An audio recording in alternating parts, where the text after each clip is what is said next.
He said, you know, you did wrong. You know it. He tweeted this today, and I captured it. And it's not AI. It was him. Is this It's him. sobriety? Like, is he like sobering up after being exposed and like now he can see it clearly now that he's not on stage with like, I don't know, chainsaws and Nazi salutes and We're ready. We're prepared. Do not give in to fear. We are fearless. This is not the time to be afraid. This is a time to stand up and fight back and to resist any temptation for them to divide us. We're in this together. The rule of law is on our side. We will not give in, not give up. We will not capitulate. We will not bow. We will not bend. We will survive.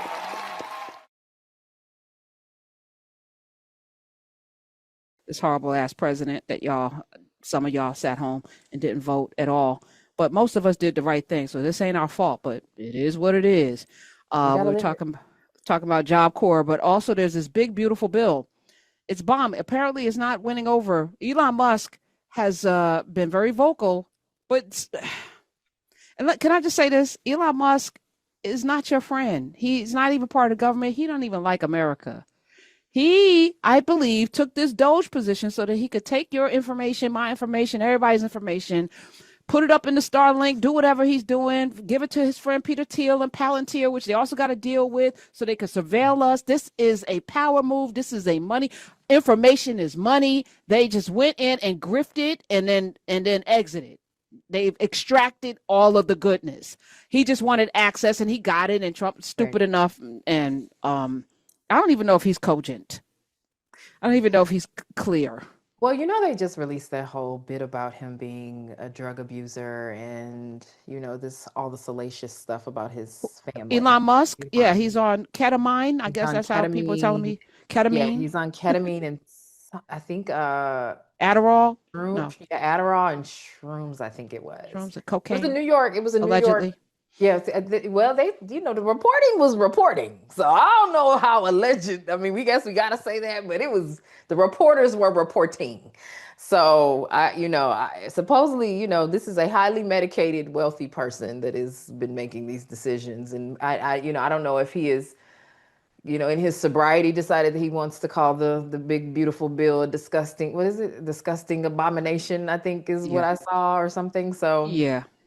Actually, we have audio of him talking about it. We do have audio, so you could hear it from his own mouth.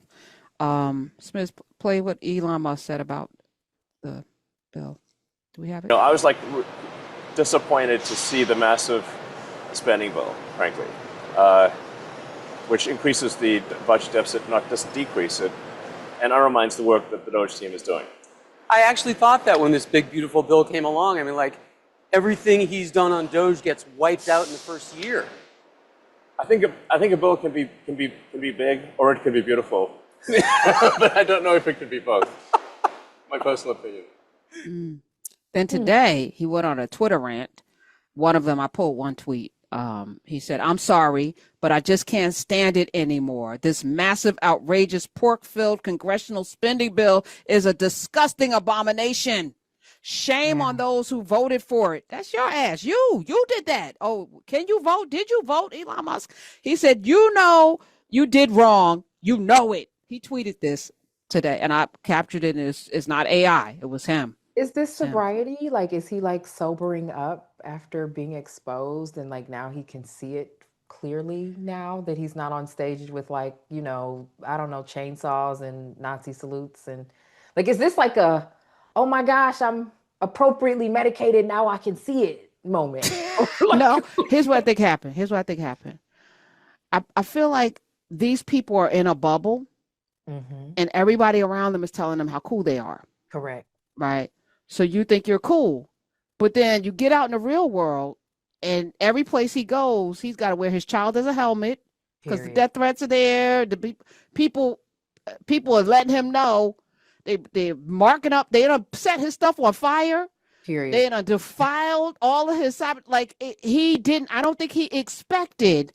And I don't know any human being that does not want to be liked. I know there are people I know there are people that prey on this kind of villain thing and thinking that, you know, in their minds, any attention, like children that misbehave, any attention is good attention. But then there's a point of like where it crosses over into like, I wanted attention, but this, I thought y'all were just playing. No, this is real. Like I got to literally wear my child as a helmet because people want me not to be here. Wait a minute. I just thought I was just cosplaying over here with this idiot that wears a diaper. I didn't know that this is serious. Like, y'all really mad?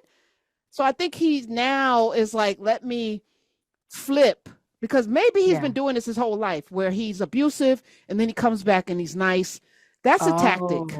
It is. That's a narcissist. It's called hoovering, I think it's what it's called. Oh, okay. I didn't know that was a name for it. So it is a thing. There's a name for it. For narcissists, they call it hoovering, I think, when they try to suck you back in. But so maybe that it could be that. I was gonna say though, I do think that all of these people, Trump included, are desperate to be liked. Like strung out on the idea of being well liked. And so I can definitely see where like you can't even get online and play the video games, you know, because the people are attacking you on the video games. They're spamming your video game experience. That like that could be enough for you to be like, you know what, low key, maybe I should just go on back in the house for a little while and, you know, figure my stuff out. But I just feel like this quickly, if it's giving the two egos had a clash. And they are trying to play nice about the separation, but it's not working well. It's leaking. Okay. And the two egos are Stephen Miller and Elon Musk, not Trump and Musk. That's true. That's valid. That's true. Man, I didn't sign up for a reality show. I just want y'all to all know, like, this nation is in a reality TV disaster. We are in it. And I didn't sign up for this. I want my NDA and my waiver or whatever. How do I get off this? I would like my check. Yes. I would like How my about check. that? Yes, give me a big, beautiful check and maybe we can just, I don't want to check. Can we just do this over? I wonder how many people who, if we could roll it back to November 3rd or 2nd. Mm-hmm. Let's roll it back even 2 months when it was early voting. Yeah. Let's go back. Yeah. Would you have done something different? Would you have shown up? Those of you who's at home. Ooh, that's a good question. I do feel like there are a lot of people that I've heard that have had regrets. Like, I think that there are a lot of people who have been like, I've seen enough clips of it where people are like, I didn't know this is what we were doing. Because, you know, you got also all the folks that are like losing family members because ICE is just showing up everywhere and snatching folks. Like, you know, so I think a lot of people would probably be like, ooh, I'm not doing that. Or at least, you know, like, yeah, I think they would probably not do it. Okay, I'm curious. If this was like, okay, this is what could have happened. Yeah. Now we're gonna roll it back. Right. It would be nice if we had like a 2-year check-in, and if like he wasn't doing well enough at the 2-year check-in, he had to leave. Like that would be so great. But yeah, we still only like a few months into this thing, and it's like this is like 7 years worth of news in like 4 months. It's crazy. The sad thing is, even if he leaves, then there's JD Vance. So it's not the succession plan is not like he leaves and we get somebody good. It's like all of them. It's Stephen Miller. It's Vivek Ramaswamy. It's the whole. It's it's a lot. Pam Blondie, 866-801-8255. Now here's the kicker. We're gonna get to the calls. I see y'all want to talk about Job Corps. We're gonna get to it. Job Corps.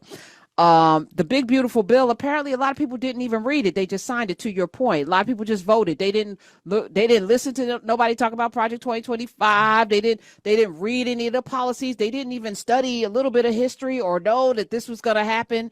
They did none of that work. They just got here's the script and this is what you're supposed to do. This is your role. They showed up, they put their MAGA hat on, and it's Make America Great Again, full steam ahead. These immigrants are bad. He's good. Let's vote. Yeah. But this big, beautiful bill, the Congress people didn't even read it. So I'm going to play a couple of clips. Before I do, though, let me do Marjorie Taylor Greene first. Marjorie Taylor Greene. She of the cloven hoof, okay, the BBB, all of the bodies, bad built, etc. She tweeted this, full transparency. I did not know about this section on page 278, 279 of the OBBB, big beautiful bill, that strips states of the right to make laws or regulate AI for 10 years. She didn't get to page 278, apparently. I don't think she got to page 2. I don't think she read page 1. I know there's several that don't read at all, don't know how to read. Lauren Boebert struggles with words for sure. When they're put together. If it's 5 of them in a row, she's going to have a problem. I'm going to suspect Marjorie Taylor Greene. I want to know the last book she read. She seems very unread and unwashed. She walks around with hoofs. I don't even know how she gets a pedicure. But AI, she said, AI for 10 years. I'm adamantly opposed. She put opposed in all caps, Amber. I'm adamantly opposed to this, and it is a violation of state rights. And I would have voted no if I had known this was in there. At what point do y'all understand that just being a follower will never serve you? Like, at what point do you decide that it is my job to actually do my job? Because everybody that has voted to put me in this seat is trusting that I'm doing my job. Like, your job is to read the bill. That's your job. Or have your people read the bill and tell you a summary. And give you all of the highlights that, here's the problems. Here's some problems here. This could be a problem. I know, Marjorie Taylor Greene, you hate this AI, not having oversight. That's on page 278. You might want to look at that and read it over. I've done that. So I've written several books with people. I have highlighted sticky whole chapters. I'm like, you might want to read this chapter before you go out there and promote it, because I just completely wrote this without your participation. Yep. But it's a space holder, so give me the real story. On one occasion, somebody did not read the chapter that I put a sticky note on and say, read this. And they got on TV, and when they were asked the question about that chapter that they did not read or rewrite, I said, you ain't read that chapter. I told you to read that chapter, and now you out there dumbfounded. So Marjorie Taylor Greene don't even have good people around her, because at least good people will make sure you know what you're supposed to read. I'm not done with. She said after that, she said she would have voted no. She said, we have no idea what AI will be capable of in the next 10 years, and giving it free reign and tying states' hands is potentially dangerous. You think? She said, this needs to be stripped out of the Senate, stripped out in the Senate.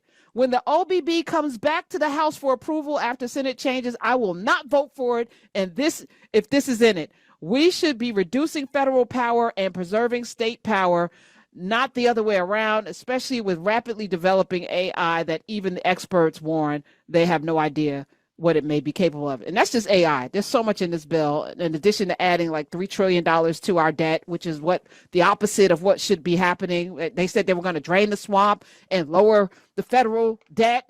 They did the opposite. There was one congressman who also didn't read. Oh my God, you can't really make this stuff up. Yeah. What's his name? Representative James Comer, Republican from Kentucky's 1st District. He was challenged by Representative Melanie Stansbury from New Mexico's 1st District, Democrat. And here's the exchange. Mr. Chairman, as I read it, your bill is giving the congressional authority to the executive to do it without Congress. No, that's not true. You're misinterpreting the bill. Can you please point us to the language in the bill that retains Congress's authority? It requires a privileged resolution in Congress. Can you please point us to the page and the line number that requires congressional consent for reorganization of the federal government?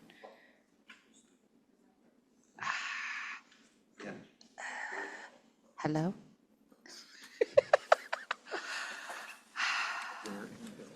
Oh my gosh, this is embarrassing. Yeah. He's looking in real time. Now, this is hundreds of pages, Amber. You read none of it. He's looking for. It's not there. It's a setup question. You should know when you be a setup too. Period. Like, that's a setup question. There you go, Smith. He's still looking. Oh my God. And he looking with somebody. In sections 908 and 909. Okay, he found something. Of Title 5. And somebody's whispering to him. Oh my God. I'm sorry, this bill Mr. is Chairman. pending. Section 908 says striking December 31st, 1985. Can you please refer to the language that retains Congress's authority under the United States Constitution to rein in the executive to stop it from eliminating unnecessary duties, reducing federal employees, amending rules and regulations, and eliminating executive departments, agencies, independent establishments, offices, or officers of the executive branch? Baby. Nope. Okie dokie. Nothing, Smith? You're intentionally misrepresenting the bill. What? Mr. Chairman, I'm reading the bill, and No. I'm asking you as the Read the bill. sponsor to point to us where your bill, which you are trying to pass through this committee today, retains the authority of Congress. It changes the date to 2026. You suck. He is the chair of the House Oversight Committee. He did not read something that he is the chair of the Oversight Committee that he sponsored something he didn't even read, and he's in Kentucky. Kentucky stand up. Kentucky stand up, y'all. He won his district 246,000 votes last 2020 to 184,000 votes in 2022 and 252,000 votes in the general. That's during a presidential election. We are in a midterm. He is ripe to be taken out. I think this is somebody who should be primaried. I think he ran unopposed. In his primary. Yes, he ran unopposed. He should not run unopposed. And he should also be primaried. He should not run unopposed, and we should make sure we show up. This could be a good party of Lincoln. I am embarrassed. That secondhand embarrassment is what is happening. You the oversight chair. What did you oversee? Because wow, I mean that's embarrassing, but good for him. Yeah. So maybe we can make some adjustments based on his behavior. I love Kentucky. Kentucky could be in play, I think, with a strategy to run somebody with a brain against this man in the Republican primary, because they gerrymandered it to make it impossible basically for a Democrat. The Democrat, just to put it in perspective, got less than 100,000 votes, 80-something thousand votes. So I'm sorry, 61,000 so 85,000 in 2024, 61,000 in 2022. So we're in a midterm. So we're not even cracking 100,000 for the Democrat. So let's double down and run somebody against him so he doesn't run unopposed. But also let's go. This could be interesting. No, he ran unopposed. He should not run unopposed. For the last three elections, he's run unopposed. Let's go, y'all. Kentucky, stand up. Where is Kentucky? Can somebody call from Kentucky? Yeah, you in Kentucky. Kentucky, one of the poorest states in the union. It is. One of the least educated in the union. One of poverty and lack of education and jobs. Like y'all, really? We're ready. We're prepared. Do not give in to fear. We are fearless. This is not the time to be afraid. This is a time to stand up and fight back, and to resist any temptation for them to divide us. We're in this together. The rule of law is on our side. We will not give in, not give up. We will not capitulate. We will not bow. We will not bend. We